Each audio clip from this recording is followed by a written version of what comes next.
Good morning friends. किसी ने बहुत बड़ी कमाल की बात की है, जैसा दर्द हो वैसा ही मंजर होता है और दर्द इंसान के अंदर होता है। नमस्कार। एक छोटी सी कहानी। एक मठ की, जहाँ की ये परंपरा थी, जहाँ नियम था कि जो भिक्षुक रहते थे ना, उनको चुप रहने की वैल्यू क्या है, इम्पोर्टेंस क्या है, वो सिखाया जाता था, वो बताया जाता था।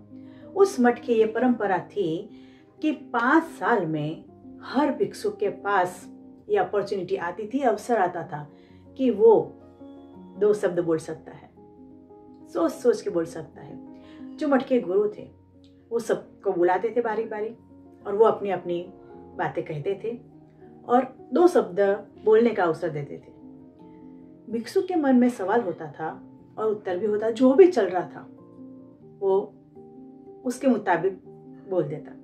एक युवक उस मठ में रहने के लिए आया। उसको ये नियम के बारे में, इस परंपरा के बारे में पहले ही बता दिया गया। वो बहुत ही घबरा गया कि 5 साल तक चुप रहना है, फिर 2 शब्द बोलने हैं, क्या करेंगे। बहुत एक्साइटेड था। उसे लगा कि बढ़िया परीक्षा है।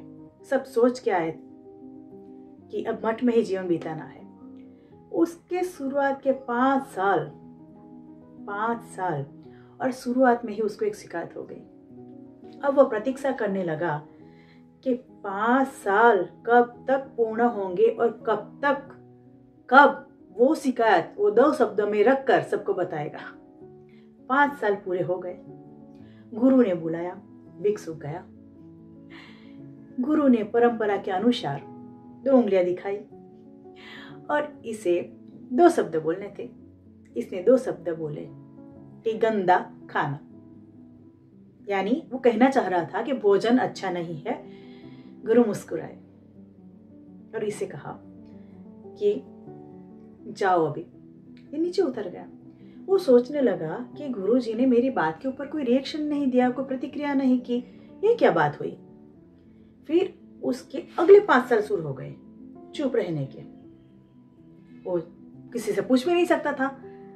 अब उसके दूसरे 5 साल में और समस्याएं आई।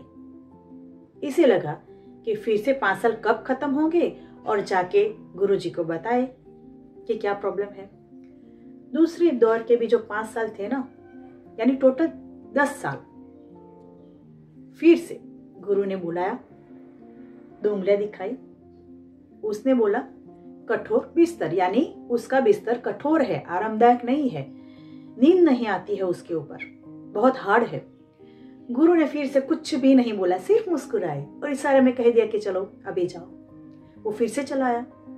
फिर उसके तीसरा पड़ाव, तीसरे 5 साल वाला पड़ाव शुरू हो गया। उसको लगा कि जल्द से जल्द ये 5 साल खत्म हो जाए तो बात खत्म। तीसरे दौर का भी 5 साल देखते ही देखते खत्म हो गया। 15 साल उसने बिताए थे। वो गया गुरुजी के पास। गुरुजी ने फिर से 2 उंगलियां दिखाई, 2 शब्द कहने थे। उसने कहा नहीं होगा, यानी मुझसे अभी आगे नहीं होगा।